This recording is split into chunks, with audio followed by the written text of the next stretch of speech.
का कीचड़ हो गया। माने वहां जाते थे ना, कितना अबीर गुलाल पृथ्वी पे पट गया कि कमर कमर भर लोग अबीर गुलाल में ही नीचे चले जाते थे। अब क्यों ना मनाए जी आनंद, आनंद कंद में बार बार वही बात को कहता हूँ। यदि तुम भागवत की कथा सुन रहे हो, भागवत की कथा आनंद कंद की कथा है। व्यास जी ने 17 पुराण रच दिया, पर उनके मन में संतोष नहीं हुआ। नारद जी ने स्पष्ट कहा कि तुमने अभी तक तो आनंद की कथा रची ही नहीं, इसलिए तुम्हारे मन में संतोष नहीं हो रहा। तब सुखदेव व्यास जी महाराज ने 17 पुराण का रस निकाला, आनंद निकाला, और आनंद निकाल करके श्रीमद् भागवत पुराण रचा। और श्रीमद् भागवत किसकी है? आनंद की पुराण है। और आनंद कंद के पुराण में यदि आनंद न आया तो कथा ही, इसलिए बड़े आनंद मना रहे हैं सब लोग। आनंद चल रहा, आनंद चल रहा, आनंद चल रहा। इतना आनंद हुआ, इतना आनंद हुआ कि क्या हुआ, उसी आनंद में एक गोपाल वो लाया माखन का गोला। अब वहां दूध दही तो कम था ही नहीं, माखन का गोला लाया और भीड़ में मार दिया। तो किसको पड़ा? वो 95 साल की बूढ़ी जो थी ना काकी। अब उसके दांत तो थे नहीं, तो जैसे फेंके वो गप से चला गया। तो ऐसे ऐसे कहे, बोले ये क्या है? बड़ा मीठ लागे रे, बड़ा मीठ लागे। बोले ये माखन का गोला है। अब सब माखन फेंकने लग गए। तो अबीर गुलाल पहले सा था, माखन और मिल गया, सब खींच हो गया। पर सुनिए, भगवान के आनंद में सब शामिल थे, पर भगवान के आनंद में एक शामिल नहीं थी। बोले कौन? रोहिणी, बलदाऊ की माता। बोले क्यों शामिल नहीं हुई भगवान के आनंद में?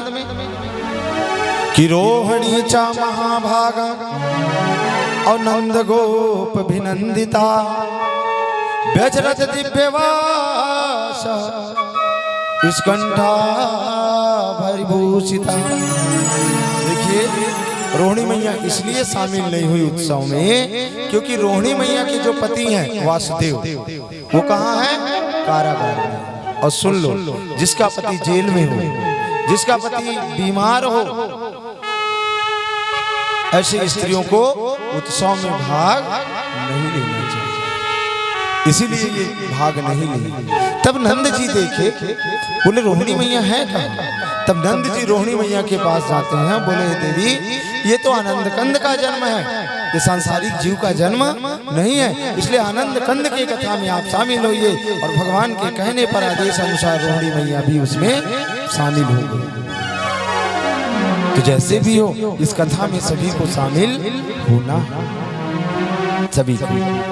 अब क्या हुआ, जब आनंद चल रहा था, और जब आनंद चल रहा था, उसी समय नंद जी नंदगांव के राजा हैं, और कंस जो है मथुरा के राजा है। क्या होता है कि जो नंदगांव के राजा है वो छोटे राजा है, और मथुरा जो है कंस है, तो वो बड़े राजा हैं। तो जो छोटे राजा होते हैं ना जी, वो बड़े राजा को बधाई कर देते हैं। इनके घर में खुशी हुआ है, लाला हुआ है, तो कर देना पड़ेगा। और जब कर देना पड़ेगा, तो कर देने के लिए नंद बाबा कहते हैं आप सब लोग आनंद मनाइए, और मैं जा रहा हूँ महाराज कंस को कर देने। देखिए, जब नंद बाबा वहां से चले हैं, नंद बाबा, तो किनसे उनका भेंट होता है? वासुदेव से, जो कारागार में थे, अभी छूट गए थे। और जब वासुदेव से भेंट हुआ, तो मैंने कल भी बताया था, नंद जी, वासुदेव जी, कंस जी, अक्रूर जी, ये सब मित्र हैं सब। तो जब नंद जी का भेंट वासुदेव से हुआ, तो दोनों आपस में बात करते हैं। नंद बाबा कहते हैं, हे वासुदेव जी। बोले हाँ। बोले हमने तो सुना है कि कारागार में तुम्हारे 8 पुत्र हुए और सभी को कंस ने मार दिया।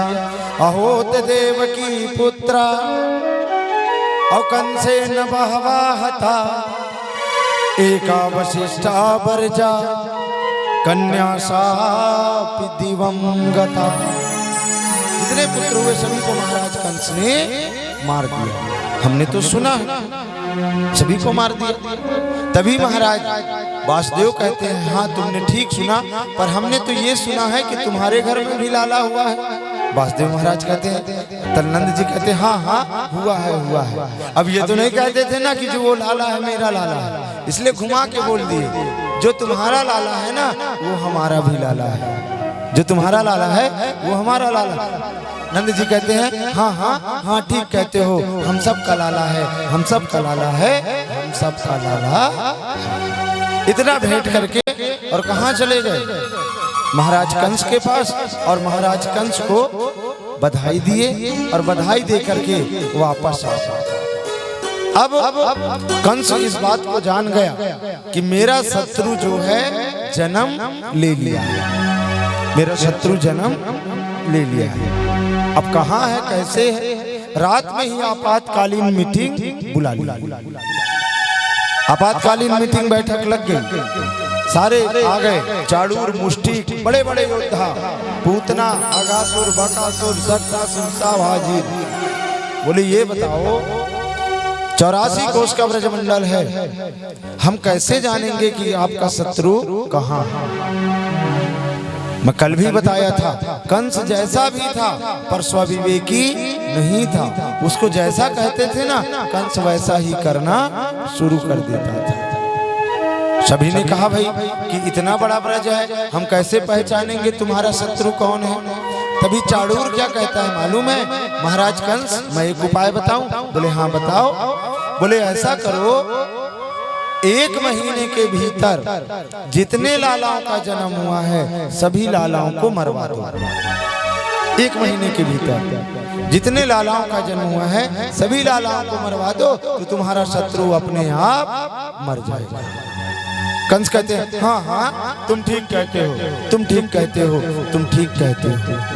कंस ने उसी क्षण अपने दुष्ट सैनिकों को आज्ञा दे दी, जाओ और जाकर 1 महीने के भीतर जितने लालाओं का जन्म हुआ है सभी को मार दो, मार दो, मार दो। कंस के दुष्ट सैनिक आज पूरे ब्रजमंडल में फैल गए और जाकर के छोटे छोटे लालाओं को मारने लगे, मारने लगे, मारने लगे। किसी को उठा करके पटक देते थे, किसी के लाला को जमीन में रख के खंजर तलवार से काट देते थे। आज पूरे ब्रजमंडल में हाहाकार मच गया है, हाहाकार मच गया है, हाहाकार मच गया है। कोई अपने लाला को लेके इधर भागे, कोई अपने लाला को लेके इधर भागे।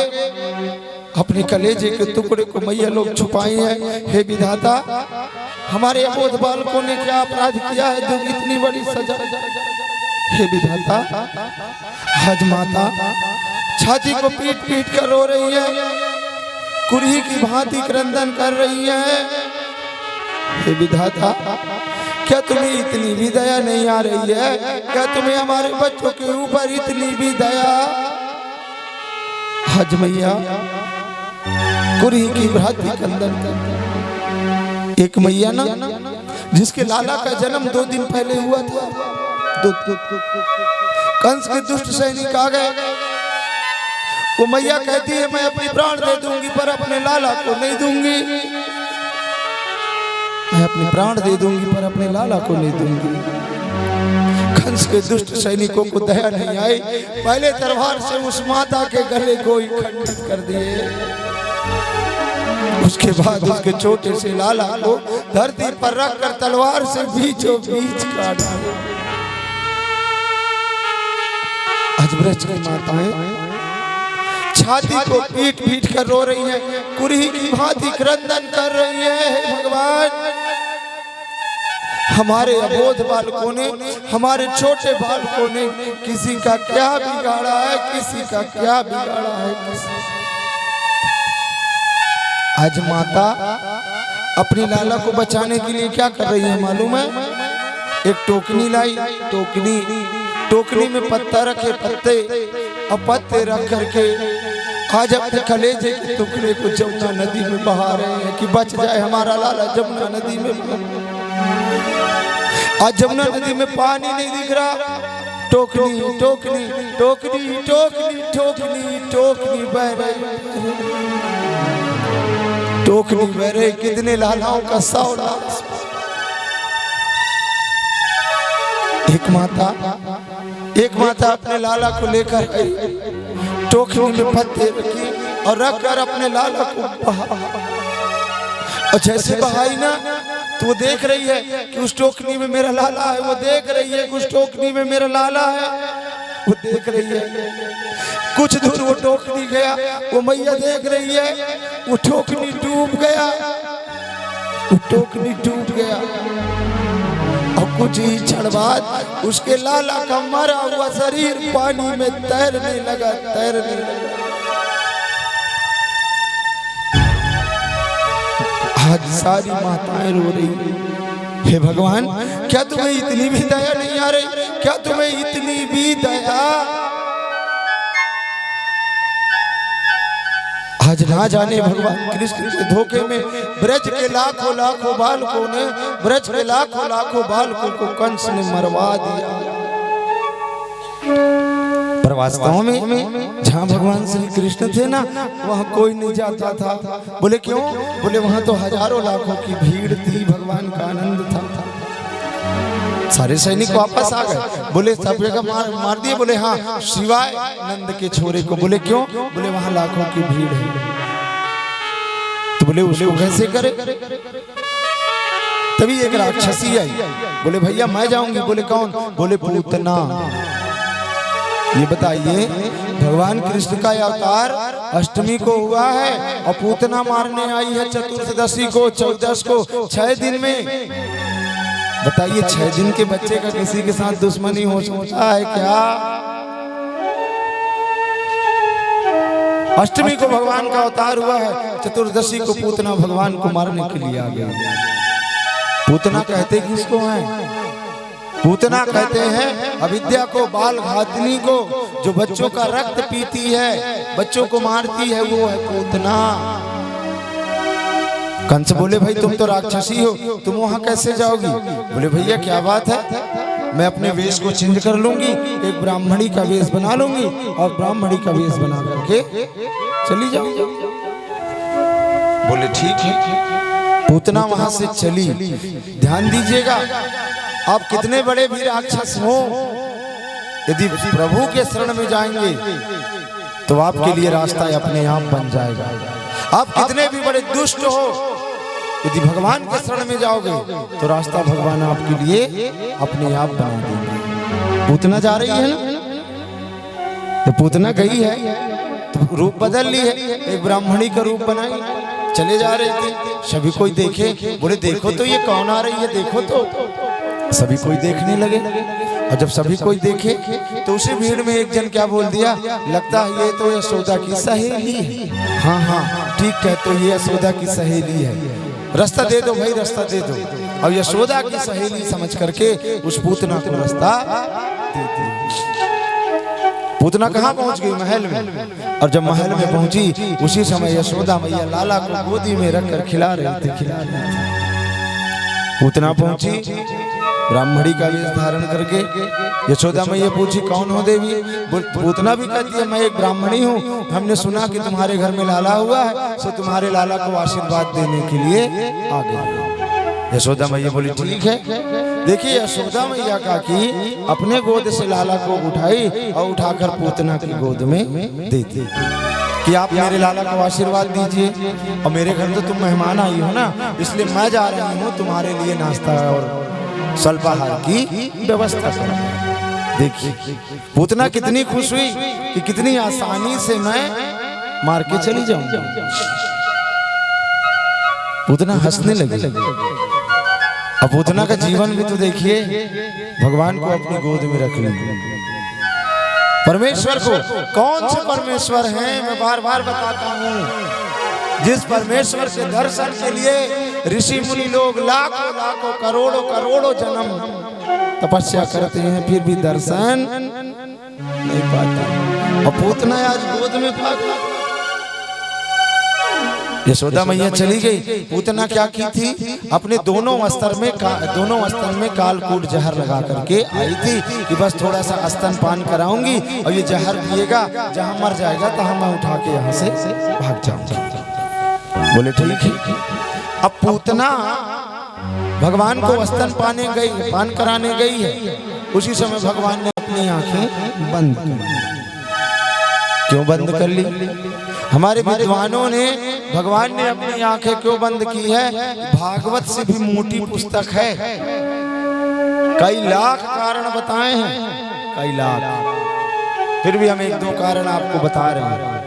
पहला कारण, भगवान इसलिए अपनी आंखें बंद किए कि देखिए, भगवान कहते हैं कि पहले जन्म में आए तो भी पहली बार स्त्री का सामना हुआ, ताड़का, और दूसरे में आए तो भी पहली बार स्त्री का सामना हुआ, पूतना।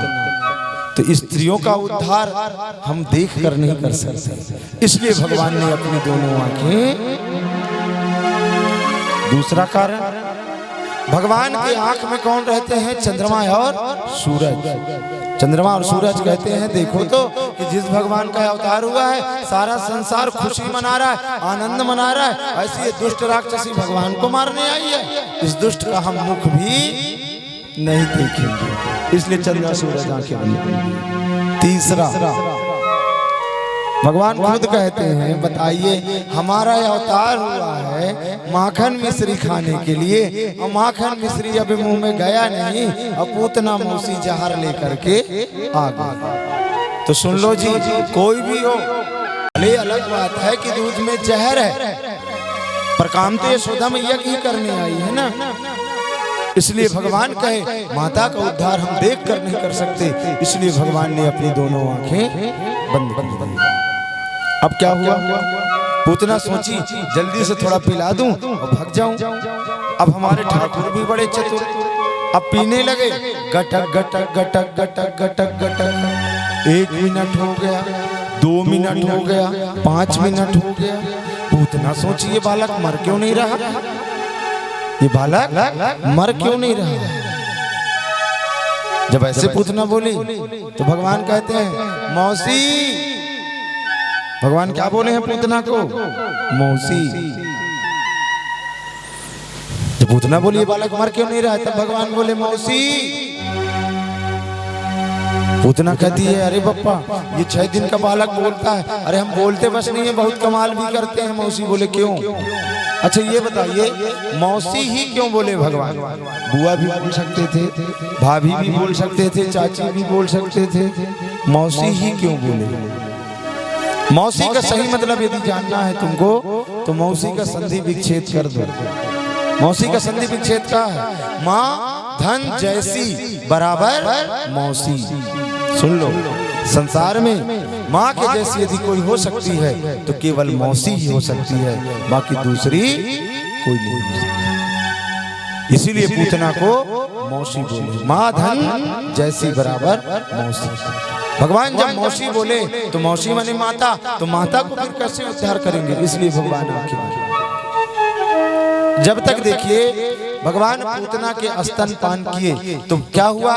पहले जब तक स्तन में जहर था, भगवान जहर को पिए।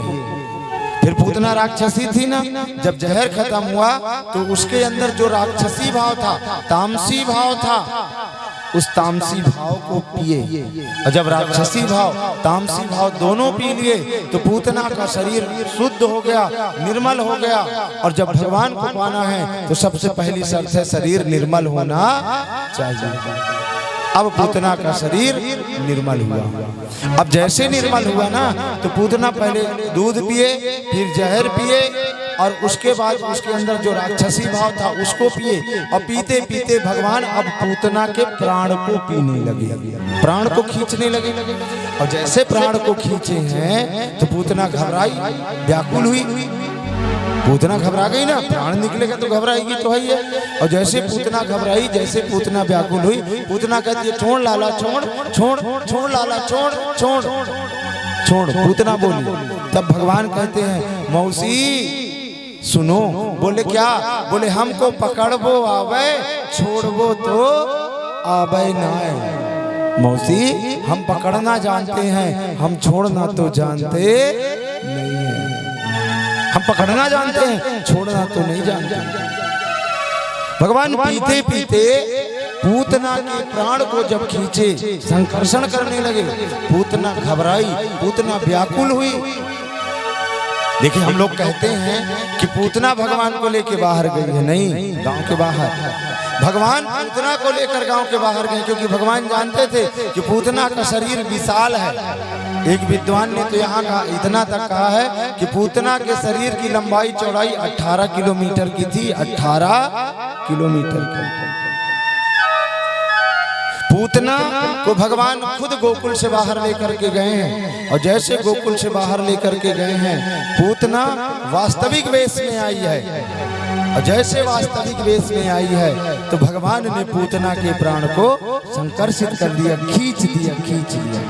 और जैसे पूतना के प्राण निकले हैं तो पूतना गिरी है। और जब पूतना गिरी है ना, तो पूतना के शरीर के नीचे जो पेड़ पौधे पहाड़ आए हैं सब धूल बन गए हैं, धूल बन गए हैं। इतनी भयंकर पूतना के शरीर की आवाज आई, पूरी पृथ्वी हिल गई, कंपित हो गई।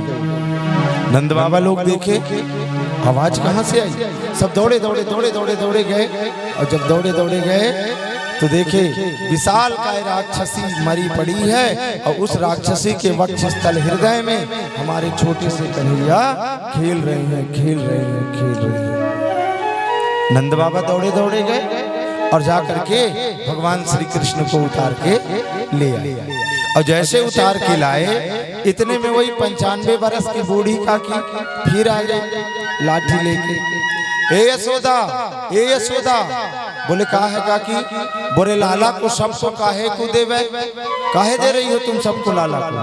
बोले क्या बताऊं काकी, ब्राह्मणी बन करके आई थी कि आशीर्वाद दूंगी, और बाद में ये राक्षसी बन गई।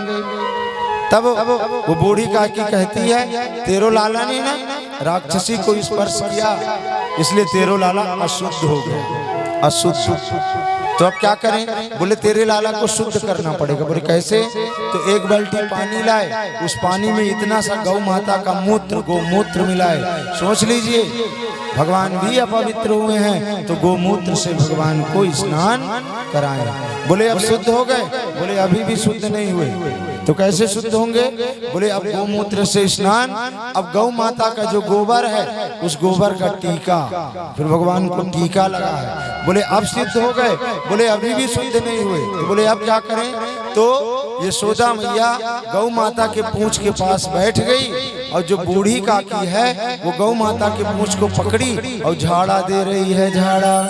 इंद्रियाणि ऋषिकेश प्राणान नारायणो भवान श्वेत दीपति स्थितम मनोयोगेश्वर प्रभु। क्या झाड़ा देती है? इंद्रियाणी ऋषिकेश है। हमारे लाला की जो इंद्रिय है ना, आंख कान मुख, इसकी रक्षा ऋषिकेश भगवान करें। प्राणान नारायणो, हमारे लाला के प्राण की रक्षा नारायण भगवान करें।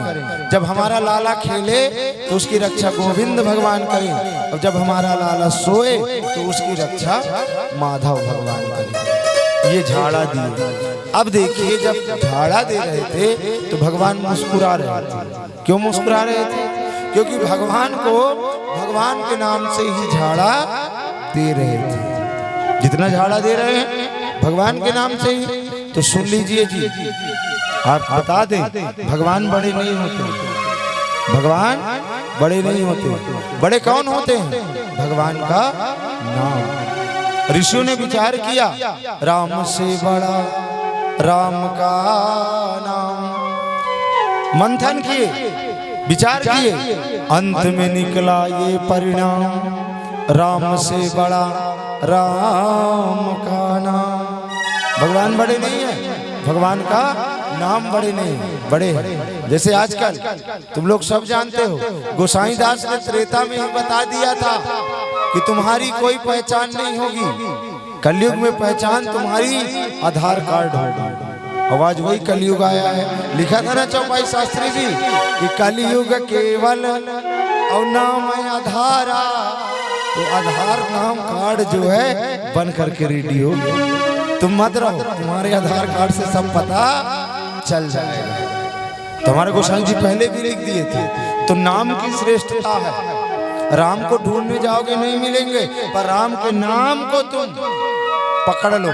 सबरी मैया ढूंढने नहीं गई थी, राम के नाम को पकड़ ली थी, राम आए थे। नाम क्या है? दवाई। और भगवान क्या है? डॉक्टर। नाम क्या है? दवाई। और भगवान क्या है? डॉक्टर। कभी न कभी डॉक्टर भी बीमार पड़ता है तो उसको क्या ठीक करते हैं? दवाई। वो डॉक्टर को भी दवाई ही तो ठीक करेगा ना। आज भगवान बीमार पड़े हैं ना, भगवान को भी उनका नाम ही ठीक करता है। और भगवान मुस्कुरा रहे हैं, इसलिए गोसाई जी हमारे कहते हैं कि भगवान बड़े नहीं है भाई। राम आए रावण को मारे चले गए, कृष्ण आए कंस को मारे चले गए, पर आज भी कलयुग में भगवान के नाम को ले ले करके लाखों करोड़ों जीव भवसागर से पार हो रहे हैं। कि कलयुग केवल नाम आधारा, राम जी हमारे। कलयुग केवल नाम आधारा, राम जी हमारे।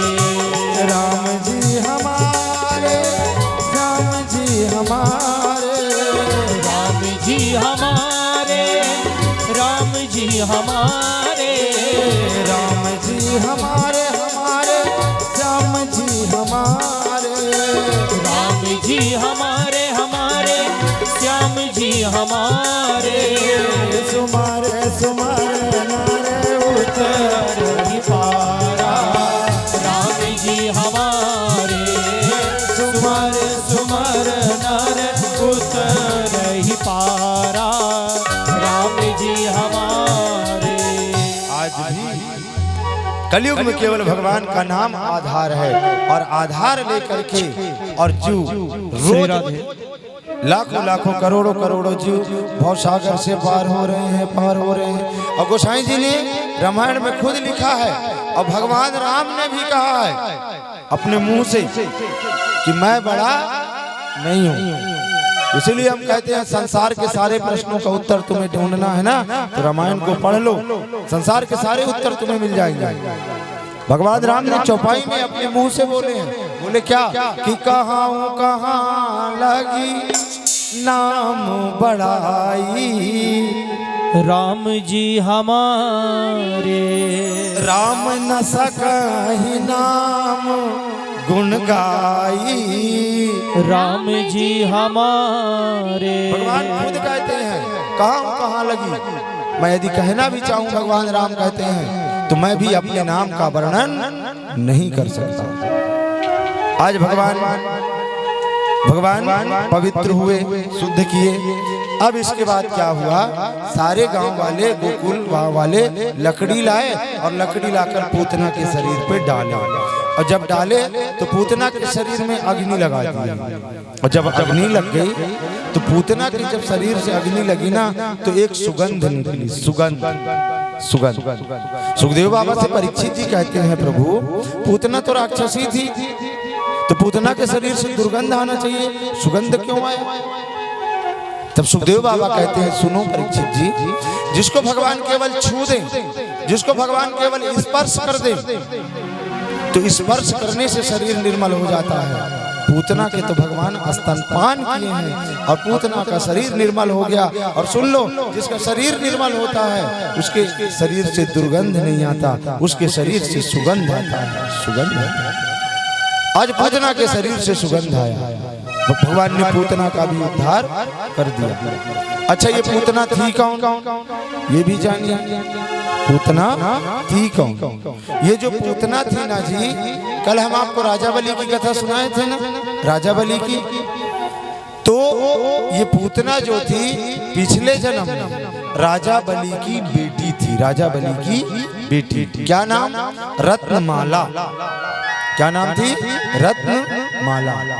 जब ये भगवान वामन भगवान बनकर गए थे ना, छोटे भगवान बनकर के इतने, तो रत्नमाला मोहित हो गई थी कि कितने सुंदर भगवान हैं, ऐसे लगता है इनको आंचल में लेकर के मैं स्तनपान कराता।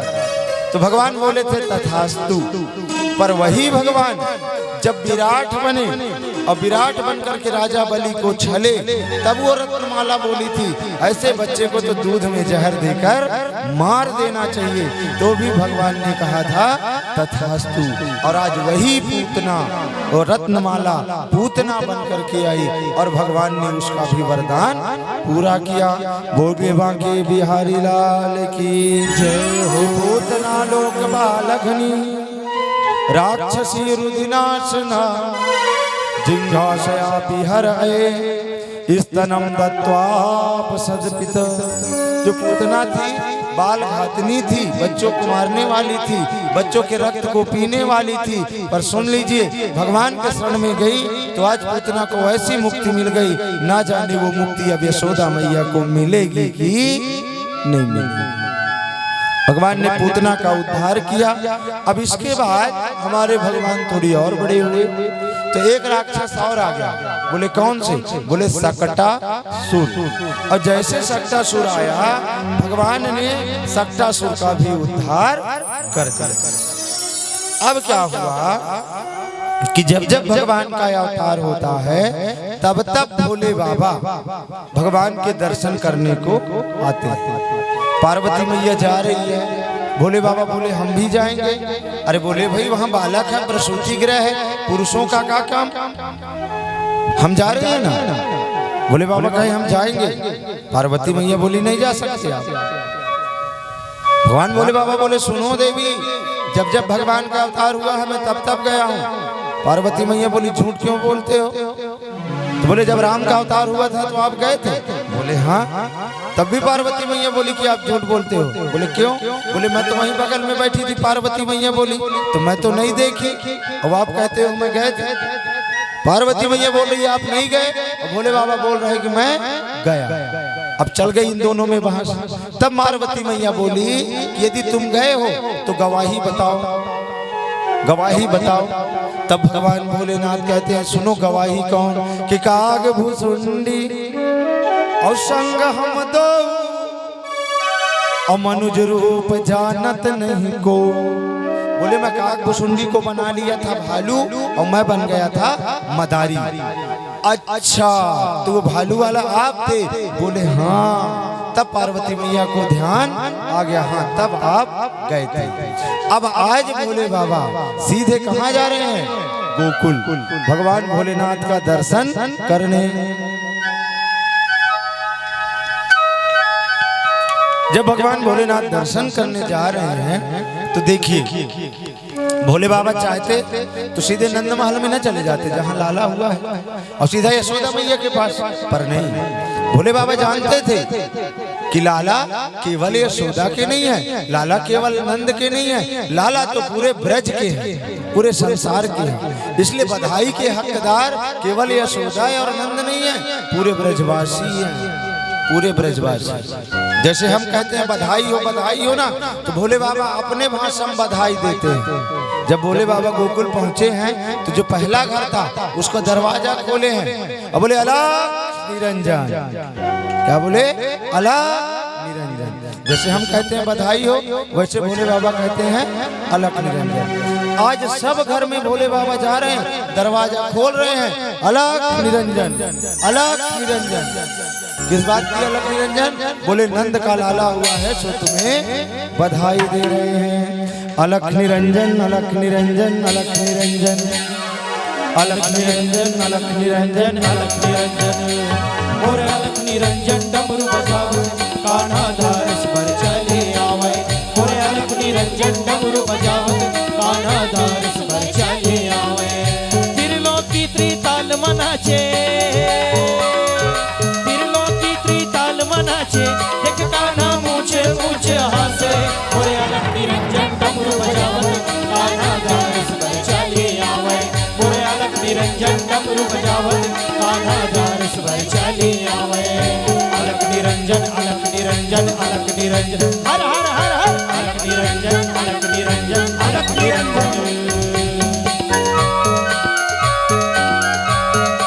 बोलिए शंकर भगवान की जय हो।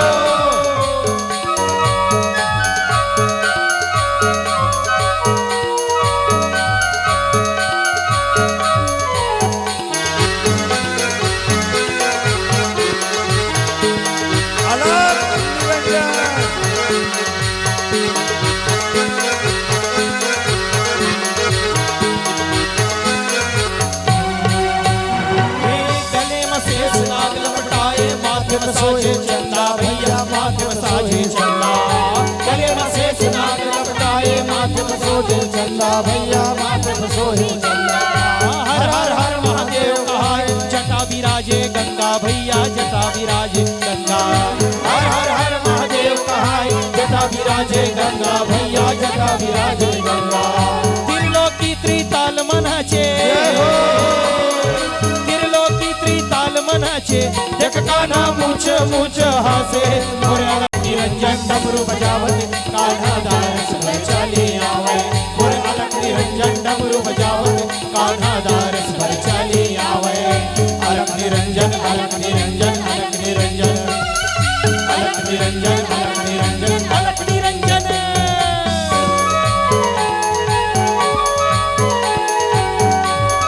दोनों हाथ की ताली सभी कोई बोलिए शंकर भगवान की जय हो।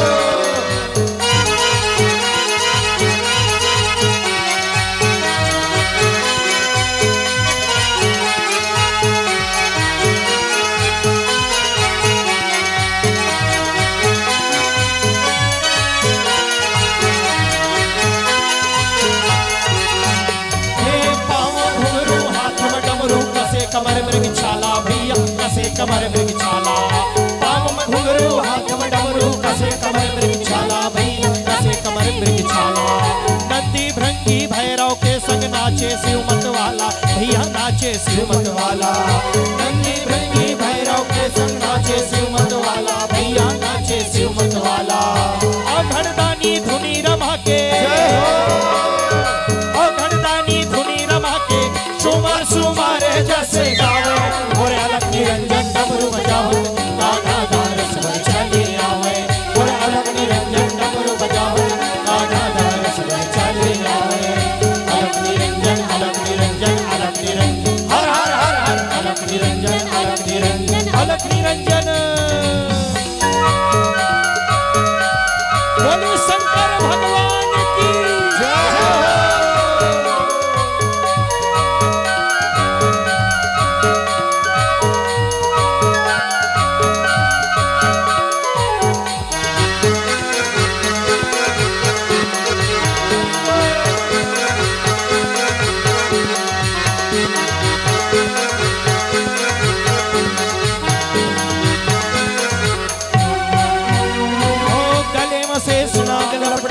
माथे में सोहे चंदा भैया माथे में साजे चंदा गले में शेष नाग लपटाए माथे में साजे चंदा भैया माथे में साजे चंदा हर हर हर महादेव कहाय जटा विराजे गंगा भैया जटा विराजे गंगा हर हर हर महादेव कहाय जटा विराजे गंगा भैया जटा विराजे गंगा त्रिलोकी त्रिताल मनाचे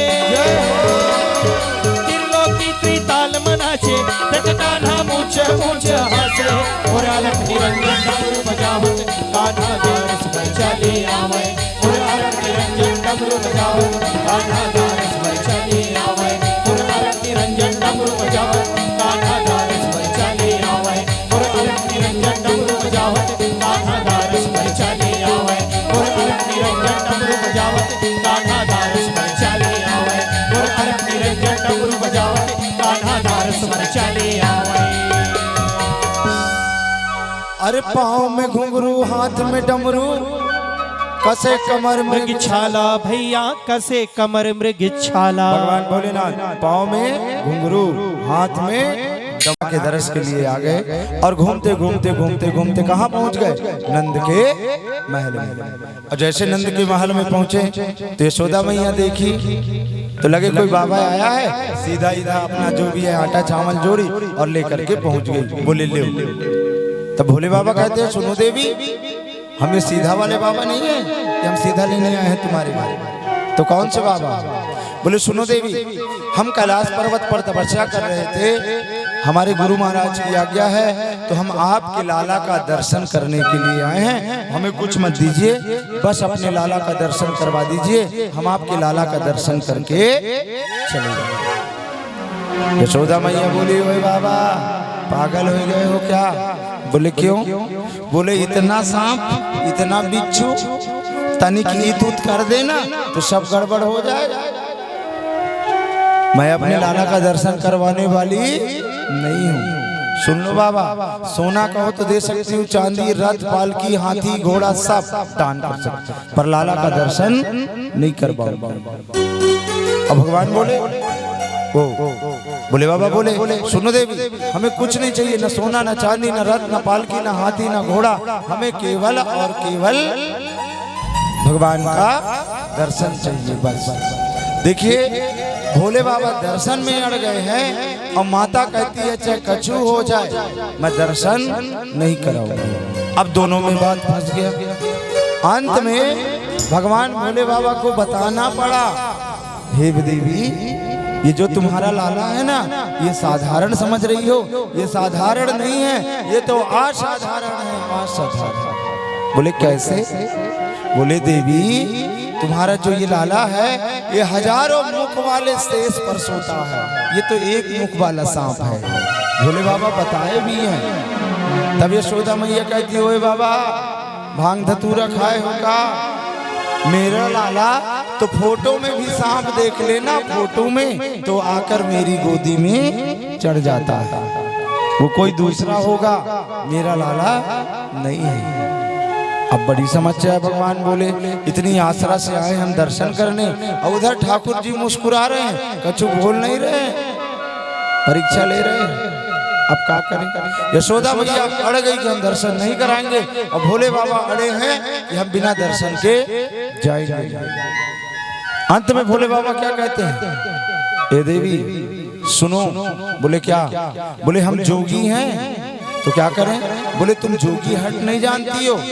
बोले ओए बाबा जोगी हट की धमकी किसको दे रहे हो? तुम तिरिया हट को जानते हो कि जब तिरिया अपने हट में आ जाते हैं ना तो तुम्हारे जैसे कितने जोगी चुटकी में उड़ जाते हैं। बोले बाबा बोले बात बन नहीं रहा है, लगता है दर्शन नहीं मिलेगा, आप क्या करें? बोले बाबा फिर निवेदन करते हैं, सुनो देवी यदि तुमने अपने लाला का दर्शन नहीं करवाया ना तो हम तुम्हारे द्वार पर 40 साल की धुनी लगा देंगे, जब तुम्हारा लाला बड़ा होगा तो दर्शन कर लेंगे और चले जाएंगे। यशोदा मैया बोली बाबा 40 साल की नहीं तुम 400 साल की धुनी लगा दो, जहां आप धुनी लगाओगे वहां का 40 दरवाजा परमानेंट बंद। उधर नंद के मन लाखों दरवाजे, 40 बंद हो जाएंगे तो कौन से फर्क पड़ना है, बैठ जाओ जाओ, कभी लाला उधर जाएगा ही नहीं। भगवान सोचे सब उपाय कर लिए और ठाकुर जी का दर्शन नहीं मिल रहा है, अब हम करें तो क्या करें? बोले बाबा का मन थोड़ा छोटा हो गया। बोले प्रभु आए थे आपने दर्शन करने, अब आप ही दर्शन नहीं दे रहे हो तो हम क्या करें? अब हम जा रहे हैं। बोले बाबा वहां से चले और गांव के थोड़ी दूर पर एक बरगद का पेड़ था, वहीं पर धुनी लगा करके बैठ गए। और जब बैठ गए भोले बाबा, अब ठाकुर जी देखे कि मेरे प्रभु भोलेनाथ आके चले गए, अब भगवान दर्शन कैसे? भगवान ने एक उपाय बनाया। बोले क्या उपाय? भगवान रोना शुरू किए। देखिए भक्त को दर्शन देने के लिए, भोले बाबा को दर्शन देने के लिए, और हमारे भगवान रोना शुरू किए। इतना रोए हैं हमारे ठाकुर जी, इतना रोए इतना रोए इतना रोए। यशोदा मैया दौड़ी दौड़ी गई, जाकर लाला को उठा ली, स्तनपान कराने लगी तो भी भगवान शांत नहीं हुए, उठाकर घुमाने लगी तो भी भगवान शांत नहीं हुए। 1 घंटा हो गया, मैया गुस्सा आ गई, बोले कितना रो ले, रो ले, और रख दी भूमि पर आंगन में धूल। अब भगवान उस धूल में लेटने लग गए, धूल ही धूल, और रो रहे हैं, आंखी का लाल शीशा इतना आज भगवान रो रहे हैं। 9 बजे के रोते रोते भगवान को 12 बज गया। सारी सखियां दौड़ी दौड़ी आ गई, लाला को कहा है गए, लाला क्यों रो रहे हैं, लाला कहा है गए, कहा है गए, कहा है गए, कछु ना जाने। पूरा जैसे कोई कहते हैं ना, कोई बच्चा रोते रोते पूरा घर को उठा लेता है ना, भगवान आज वही वाला है, रो रहे हैं, सब घर को मुड़ में उठा लिए, इतना रो रहे हैं, सब थक गए रोते रोते, सिसकने लगे भगवान। अब भगवान शांति नहीं हो रहे, तो जब कोई नहीं जाना ना, बड़ी समस्या है, तुमको क्या परेशानी है तुम बता सकते हो। मुझे बच्चों को 2 ही परेशानी ज्यादा होती है जहां तक मैं जानता हूं, एक पेट की समस्या और एक यहाँ पर की पसली हड्डी, ये 2 ही समस्या बच्चों को ज्यादा होती है, बोल नहीं सकते। अब हड्डी ये खिसकी है पसली, अब जबरदस्ती पेट को दबा रहे हैं दबा रहे हैं और पेट में प्रॉब्लम है, अब पसली को दबा रहे हैं और जोर जोर से हो गया ना गड़बड़। अब क्या करें? तो देखो अनुभव का होना जरूरी है, कोई नहीं जान सका भगवान क्यों रोए हैं। तभी वो 95 साल की बूढ़ी काकी फिर लाठी लेके आ गई। ए यशोदा, यशोदा, ए यशोदा। बोले हाँ काकी। बोले लाला काहे को रोवे, लाला को कहा है गए हो? बोले कहा बताऊं काकी, लाला सकन्ने से रो रहा है, सवेरे से लाला रो रहे हैं। तो बोले क्या हुआ? बोले ना मालूम काकी। तब ये जो बूढ़ी काकी है वो कहती हैं अच्छा ये बता आज सकन्ने से का हुआ है? बोले काकी आज सकन्ने से कछु ना हुआ, एक सांप बिच्छू वाले बाबा आए थे और वो सांप वाले बाबा कह रहे थे तेरे लाला का दर्शन करवा दे, तो हमने दर्शन नहीं करवाया, सब वहीं से रो रहे। बूढ़ी काकी बोली बस वो सांप बिच्छू वाले की नजर तेरे लाला को लग गई, वो सांप बिच्छू वाले बाबा की नजर तेरे लाला को लग गई है। तो बोले अब कैसे ठीक होंगे? बोले जाओ और उस बाबा को ढूंढ करके लाओ। अब सारी गोपियां दौड़ी गई और जब दौड़ी गई तो गांव के बाहर वो बाबा बैठे थे। तो जा करके हाथ जोड़ते हैं गोपियां कि चल रे योगी नंद भवन में, तो ही यशोदा मात बलावे। बोले बाबा कहते हम नहीं जावेंगे। बोले क्यों? बोले तुम्हारी यशोदा बड़ी घमंडी है। बोले काहे? बोले हम गए थे लाला का दर्शन करने, सो हमको लाला का दर्शन नहीं कर पाए। बड़ी समस्या है, गोपियां मना रही हैं चलो, और इधर भगवान कहते हैं हम नहीं जाएंगे कि चल रे योगी नंद भवन में, तो ही यशोदा मात बुलावे। बोले मैं नहीं जाऊंगा, तुम्हारी यशोदा बड़ी घमंडी है। बैठ गए बाबा, अब गुस्सा। पर गोपियां जब दूसरी लाइन सुनाती हैं ना तो भोले बाबा शुद्ध बुद्ध भूल जाते हैं कि चल रे योगी नंद भवन में, तो ही यशोदा मात बुलावे। वाके लाला को नजर लगी है, राई नून तो से करवावे। बाबा यशोदा के लाला को नजर लग गई है, यशोदा के लाला रो रहा हूं। और जैसे भोले बाबा सुने कि मेरे स्वामी रो रहे हैं, भोले बाबा चिंता भूल गए, तंबूरा भूल गए। भोले बाबा दौड़ते नंद महल में पहुंचे। भोले बाबा भगवान को देखे, भगवान भोले बाबा को देखे, मन ही मन में प्रणाम किए। भोले बाबा बोले ये क्या लीला है? बोले प्रभु आपको दर्शन देने के लिए इतना रोना पड़ा है, सवेरे 8 बजे से रो रहा हूँ, 5 बज गया क्योंकि आपको दर्शन देना था। तो रो के भोले बाबा को दर्शन दिए। अब तो बारी आ गई भोले बाबा की। भोले बाबा बैठ गए आंगन में, और जैसे भोले बाबा आंगन में बैठे तो यशोदा मैया आई और गोद में लेकर के बैठ गई। बोले लो भाई हमारे लाला को झाड़ा दे दो। बोले हम ऐसे वैसे बाबा नहीं हैं। तो बोले कैसे बाबा हो? बोले जब अब तुम हमारी गोद में दोगे तब हम तुम्हारे लाला को झाड़ा देंगे। बोले ऐसा थोड़ी होता है, आज तक तुम देखना माता अपने लाला को लेकर बैठ जाती है, झाड़ा देने वाले अपना झाड़ा देके चले जाते हैं, हम ऐसा थोड़ी है। अब भोले बाबा बोले नहीं हम वो वाले बाबा नहीं है, हम अपनी गोदी में ही झाड़ा लेंगे। भोले बाबा हम नहीं झाड़ा देंगे। अब फंस गई फिर बात। भोले बाबा की बारी आ गई और जहां मैया कहती हम नहीं देंगे तो भगवान जोर जोर से रोने लगे और जोर जोर से। अब का आज यशोदा मैया बोली लाला शांत होए ता ठीक और लाला शांत ना होए ता ठीक। मैं तो लाला को गोद में देने वाली नहीं। और जहां ना इनकार करे तहां बोले भगवान और जोर जोर से रोने लगे। अब सभी कोई कहते हैं हो गया यशोदा दे दे। मन तो नहीं है यशोदा का, पर अब चूंकि नंद बाबा भी कह रहे हैं दे। अब दे तो दे यशोदा। अब मान लो बड़ा छाती को मजबूत करके देने लगे कि लीजिए। तो गड़बड़ क्या हो गया, जो सर्प का मुंह इधर था वो सर्प भी जब भगवान को देखे तो इधर हो जाए। वो सर्पों के स्वामी भी तो तो जैसे ऐसा देने लगे ना वो सर्प पहले पहुंच जाए फिर खींचे।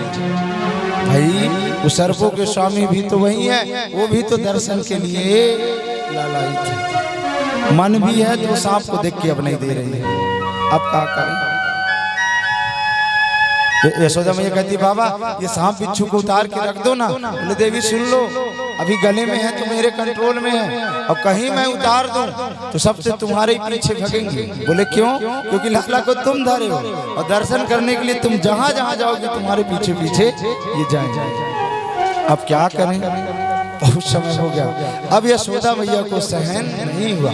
अब अंत में आज हमारे ठाकुर जी को एक परम ब्रह्म को दूसरे ब्रह्म के हाथ में और भगवान देते हैं। सुखदेव बाबा कहते हैं परीक्षित दर्शन तो करिए कि बाल रूप मेरे लड्डू गोपाल भगवान जी और भोले बाबा अपने गोद में लिए हैं। और जैसे गोद में भोले बाबा के गए हैं ना, भगवान खिलखिला के हंसते हैं। और जैसे भगवान हंसे हैं, यशोदा मैया झपट ली जोर से एक क्षण में, और जैसे झपट ली तो भगवान फिर रोने लगे, फिर भोले बाबा को दिए, हंसने लगे। ये बार बार हो रहा था, भोले बाबा के गोद में हंसे और मैया के गोद में रोवे। तो मैया बोली कि भाई कोई ऐसा उपाय बताओ कि हमारी गोद में भी हंसे। तो बोले सुनो, एक काम करना पड़ेगा। बोले क्या? आपको ना मेरा एक मंदिर अपने घर में बनवाना पड़ेगा। बोले ठीक है बनवा लेंगे। अब बोले एक शर्त है। बोले क्या? बोले जब जब तुम अपने लाला को स्नान कराओगी तो स्नान करने का जो पानी है वो पानी लाकर मेरे ऊपर में डालोगी। बोले ठीक है।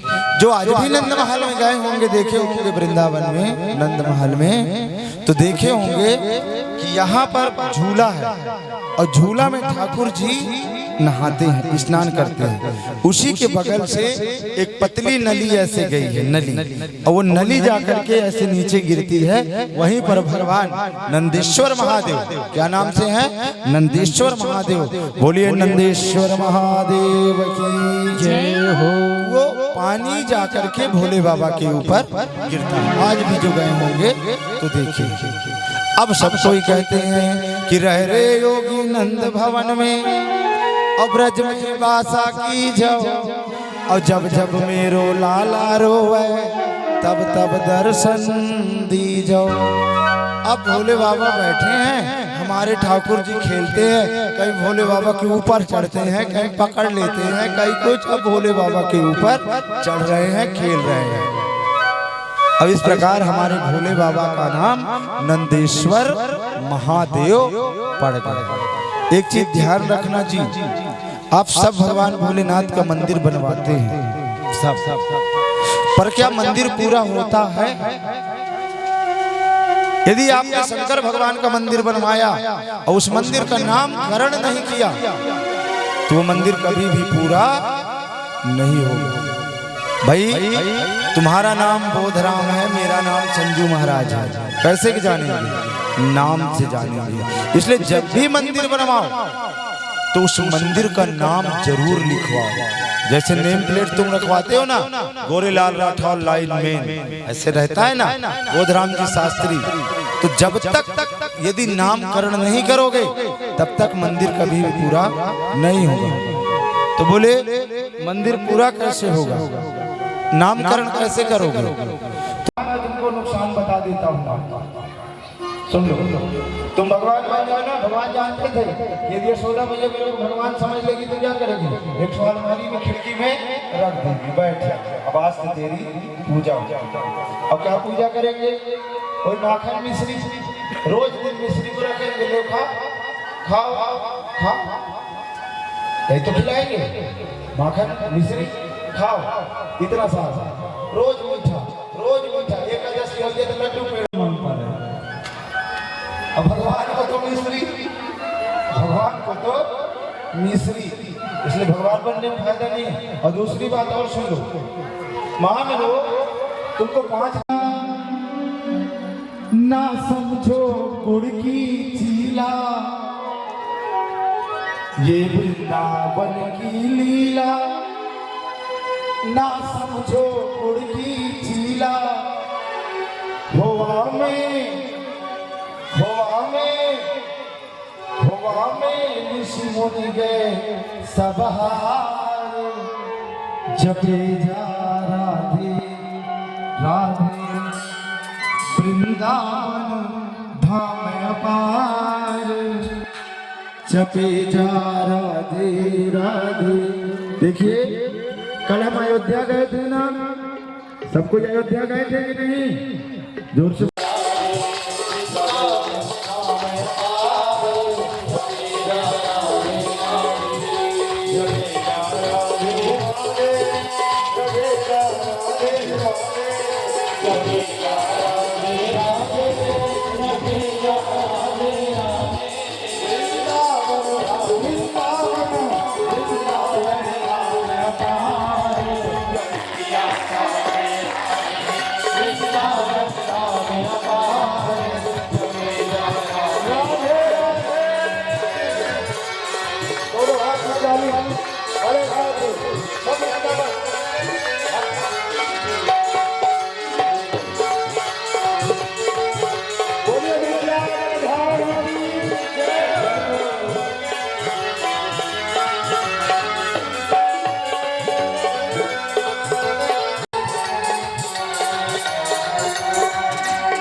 वृंदावन है ना, यहाँ के घट घट में कौन समाई है?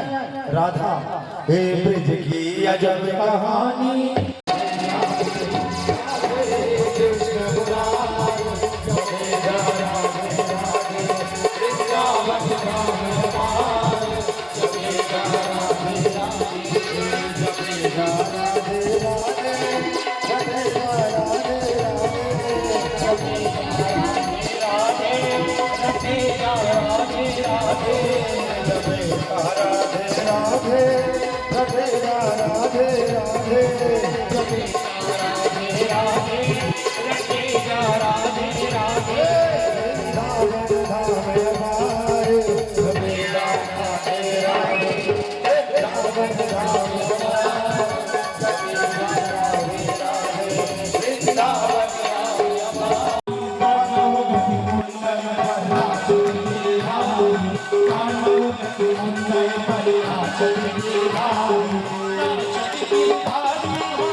तांडव गति मुंडन पर नाचत गिरधारी तांडव गति मुंडन पर नाचत गिरधारी तांडव गति मुंडन पर नाचत गिरधारी तांडव गति मुंडन पर नाचत गिरधारी तांडव गति मुंडन पर नाचत गिरधारी तांडव गति मुंडन पर नाचत गिरधारी तांडव गति मुंडन पर नाचत गिरधारी तांडव गति मुंडन पर नाचत गिरधारी तांडव गति मुंडन पर नाचत गिरधारी